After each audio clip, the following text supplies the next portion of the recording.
Hi everybody, it's Annette from The Art of Intuition, and today we are going to delve into when to walk away from stuff. And I'm going to say stuff, realities, when we start looking at things and we don't feel like they fit anymore. And that's a big part of Ascension all along the way. But I did a video, I don't remember when I did it. I did a video, maybe it was a couple weeks ago, on changing out the whole board. Maybe not just changing out a couple pieces, but we're going to change the whole board. We're going to go get a new board. We're not even going to play on the same board anymore.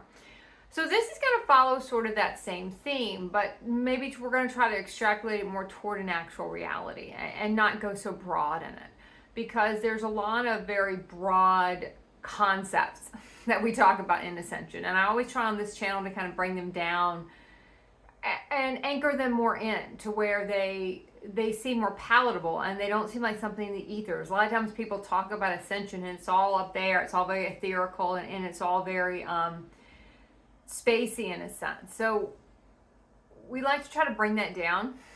We want to kind of anchor that in and to see, what does it mean to be ready to walk away from something? Do you have to be pushed out of the reality? In the beginning, a lot of the realities we have to be pushed out of, and there are reasons for that. There are reasons we get pushed out of realities because we don't like having something end and not having something else on the horizon.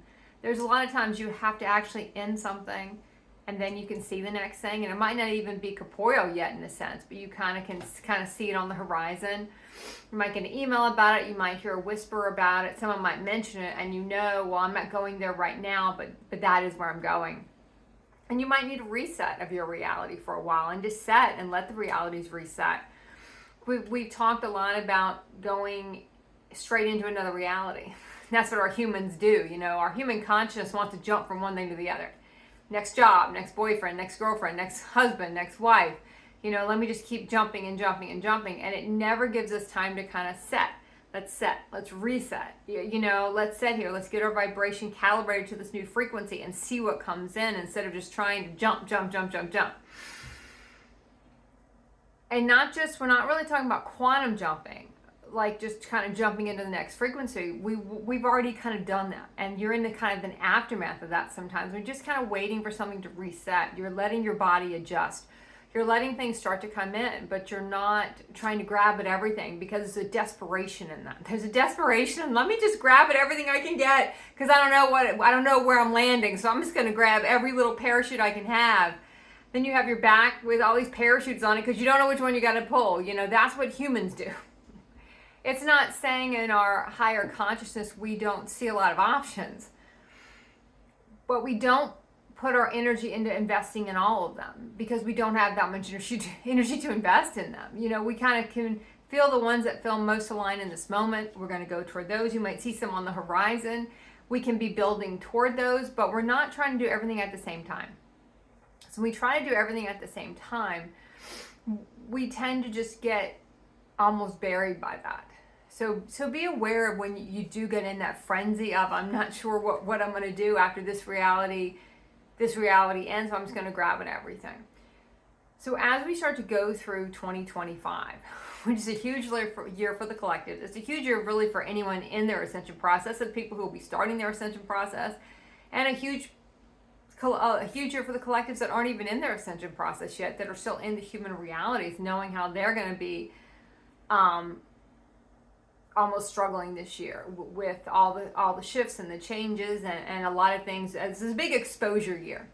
That's kind of the word of 2025, exposure. Things are going to be exposed. Our lives, in a sense, are going to be exposed. What doesn't work for your reality is going to get exposed, and you're going to be able to see it very clearly. You're going to see it in the collectives on a broad stroke. You're going to see it in your life. Like, what is getting exposed here? What is not aligned? What is not working? And it's not just going to be the little stuff. It's going to be the bigger stuff. You're going to start to see the bigger realities that aren't working for you. And you might have been seeing the smaller ones. And those might be right now the ones you're focusing on. Let me focus on aligning this little small reality over here that might involve a neighbor. And the real big one setting right in front of me in the house, I don't really want to deal with that one yet. Because if I deal with that one, that's going to be a lot harder to do.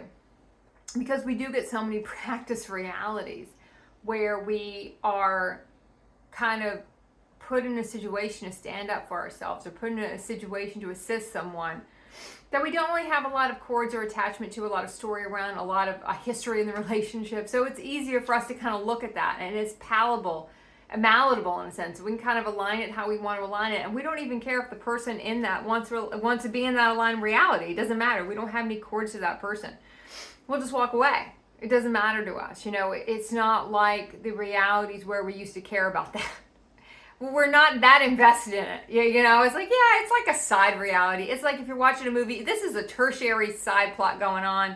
It might come back in the end to fit into the main story. It might not. It has a point in our character development or our aspect development, in a sense, our story of ascension. But as the main plot of the story, it doesn't. It more acts as its character development for us. It's more of our ascension development, where we can now go into the bigger realities, and we're going to really shift those and make something happen there. But the first thing is really being able to look at how exposed it is. How exposed is this reality to not being aligned?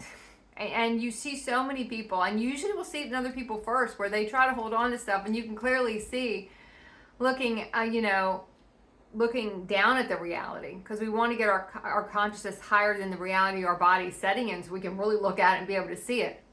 That's why we say don't ever make a choice when you're in the emotions of that reality. Get out of that, clear that, let your frequency raise, then look back down on it, because your body's always going to be setting in a reality that is a lower vibration than your consciousness can hit, right? It just always is. Your body's always going to be anchored in lower. Your consciousness can always go higher. So get your consciousness up, then look at where your body's setting, and you'll be able to really see the chinks in it and see what's not working. And the amount of exposure going on right now, it's not even like you're going to have to look that hard to try to figure it out. It's more so really being able to get past, yes, this is not aligned. Get past on, yes, this is getting very much exposed to how lopsided this has become. What used to be aligned, where I used to be serving, it served a bigger picture. Now that's done, and now it's just all misaligned. What do I do? It's not so much as exposed as when we get to the what do I do part. I see a lot of people that'll say, yeah, I know that's not aligned. Or, yeah, I know that's an issue. Or we know, but we don't ever really fix it. So we don't ever really fix it. What's the point of it? We're going to sit and go, yeah, that is really screwed up, really fucked up shit. But I'm not going to really get in there and try to fix it, because then something has to change. Then I have to be able to move on. I have to be able to move forward at that point. And if I don't do that, if I don't move forward, if I don't move on, then I can kind of stay in it being all kind of, yes, exposed. Yes, I can look at the exposure of it. And there is a point in time where you can sort of really dissect something like that and look at it and go, okay, now why isn't it working? And kind of piece it apart. But at some point you have to make the decision, not just explore the decision, of, oh, I'm going to explore that, or I'm going to feel into that. Those are words, we'll kind of use to kind of skirt around, really not doing anything. I'm not going to, I want to do more than that. I want to really go into it. I want to look into this. Why is it not working? What can I do? What is my action plan? We talk a lot about anchoring in a reality. You anchor in the reality by doing the reality.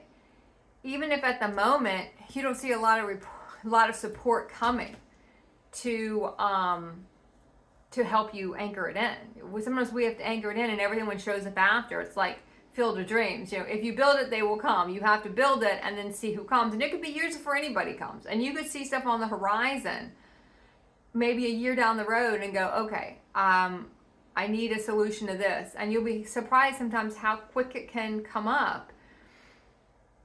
I need the next step here. I need to be able to see what's going to happen when A, B, and C falls the way, we feel like it's going to fall. Because a lot of times we do. We live from a future timelines. We live from a timeline way beyond where our body's set. So we know certain things are going to fall a certain way. We know we're going to end up having to align certain things. We know these things have to shift.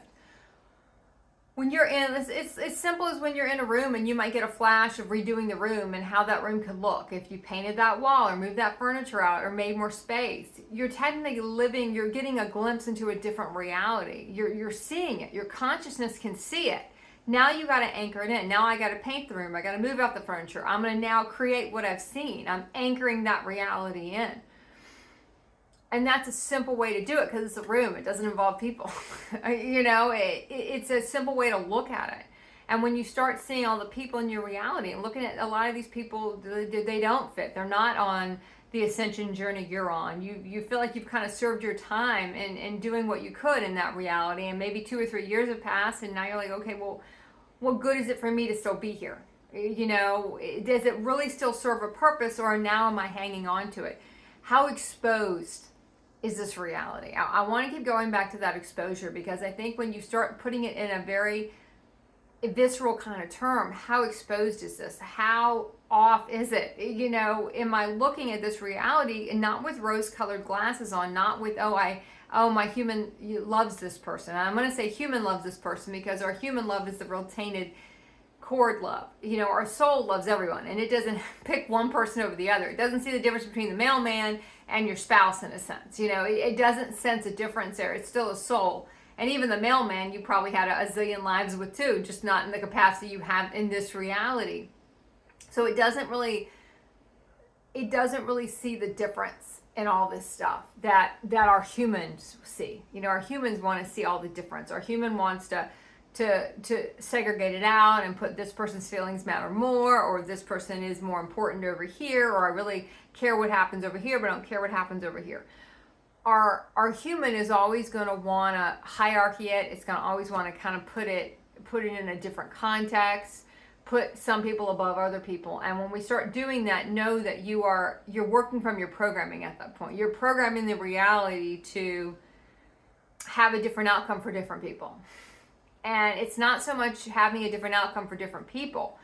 It's what's the energy behind the decision you're making. You might have a different outcome for different people. You might have the exact same outcome for different people.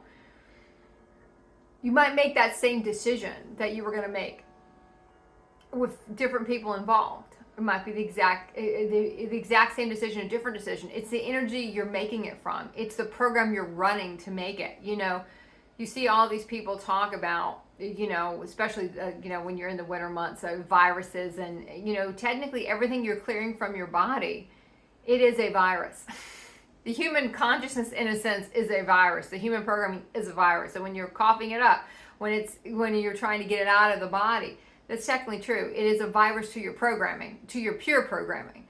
And that's why it has to come out. You see a lot of people in those months, and especially in the months after going up to springtime, having a lot of those physical clearings, getting ready for spring. Spring is always a huge time when you start to see a lot of realities you've been looking at etherically, planning, and you start getting the boots on the ground to those realities. It's time to move. It's time to get going. It's time to get this stuff. It's no longer okay to sit around and wait on this stuff. And we're the ones that slow it down. We are the drag on all the realities because we don't want to put that in motion. We don't want to have to do that. We don't want to have to do that. And what you'll find is after a while, a lot of things start to pile up and you start to see there's a lot of things that need to be done. And a lot of things that need to be aligned, because we will kind of let things skew for a while, thinking they'll organically realign. And there can be some realities that will organically come in for you. A lot of realities organically will come in, but we've done a lot of foundation and prep work to get our vibration up to where they are aligned. It's not like they just appeared out of nowhere and we didn't do anything. And there are other realities where we have to be the ones that actually implement their reality physically. We have to be the one that reaches out to that person. We have to be the one that sets up that appointment. It's not that I'm going to wait for that appointment to come to me. I'm going to be the one to reach out for that, but you'll kind of know which one you're supposed to do and when you're supposed to hold back, when you're supposed to stick or when you're supposed to twist. You'll know which one you're supposed to do. because you won't feel that rush of, if I don't do it now. My human consciousness is always in that bubble, that race of, if I don't do it right now, I'm going to lose it. I'm going to lose the opportunity. I'm going to lose the person. I'm going to lose whatever it is. Anytime I have a time frame on it, I have to do it right now because I'm going to lose whatever. It's a loss associated. I will attribute that to my human consciousness trying to get me to go when it's not time to go yet. Higher consciousness keeps it on my mind. It doesn't give me a time frame having to do it or all the story attached if you don't do it. It'll just be, you have to do this. You have to do this, so just go do it because you have to do this. This is the next step for you to do to get to the next reality. You have to go do this. It's a much different,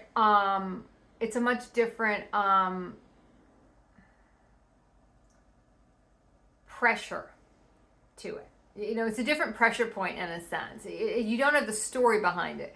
My soul doesn't tell, my higher aspects, my soul aspects, my galactic aspects, they don't have a story behind what happens if you don't do it. What happens if I don't do it? Well, just nothing happens. You know, you're not moving anything along. You're not moving into the next reality when you're not doing anything. So it doesn't create all that loss, or all these things are going to happen if you don't do it. So it's definitely a different cadence there. So just be aware of that when you start to getting into aligning something.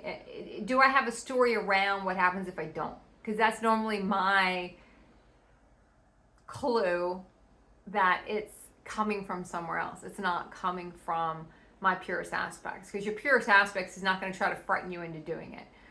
That's kind of a different part of ascension where you just get kind of thrust into stuff you don't want to do, and you might have fear into doing it, but you're not, your fear of your story is coming in, okay, if I do this, this is what could happen.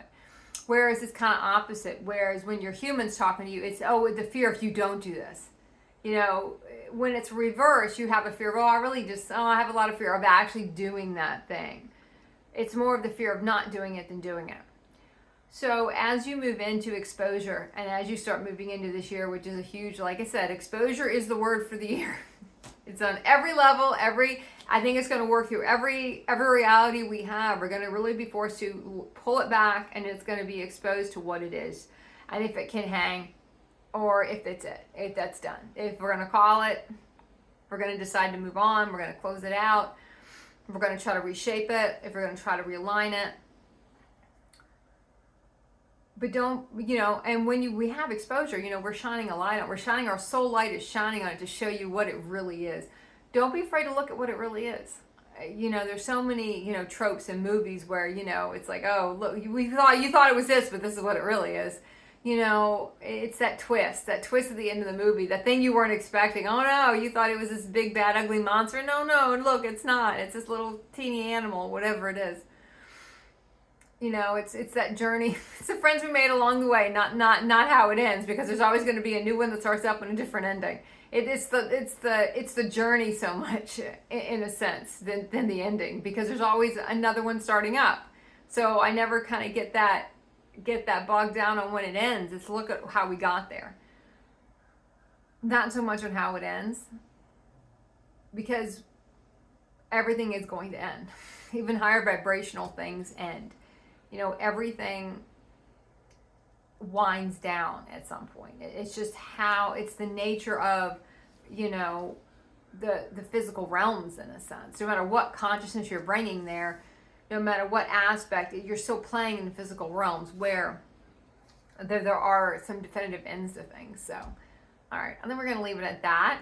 We're going to leave it there, and we're going to let everyone kind of, stew on that for a bit, and I will see you soon. Keep practicing the art of intuition.